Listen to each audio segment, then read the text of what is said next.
Պարոն Աբովյան, հերոսներին, նրանց ծնողներին հիշելու համար այսօր շատերը ժամանակ չեն գտնում, այդ թվում իշխանությունները, երբ կլինի վերածնունդ, երբ կգնահատվի հերոսը ու հերոսականությունը։ Իրականում չեմ ուզում այսօր քաղաքականացնել խոսքը, Տիկին Աննային անձամբ եմ ճանաչել, որդու մահվանից հետո հանդիպել ենք մի քանի անգամ տարատեսակ հարցերով, կարող եմ ասել միայն մի բան, Աստված հոգին լուսավորի բոլոր նահատակ հերոսների,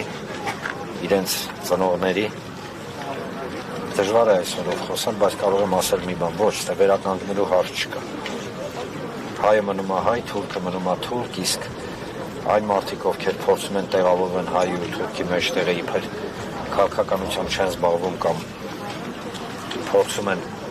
ուշադրություն չդարձնել հերոսության վրա, այն տղեկի, ում շնորհիվ այսօր ունենք երկիր։ Եվ այո, Ալբաջանի խոսքերը կարող եմ կրկնել միայն, այս դիրքը հանձնողի շարունակությունը դուք գիտեք, շնորհակալություն։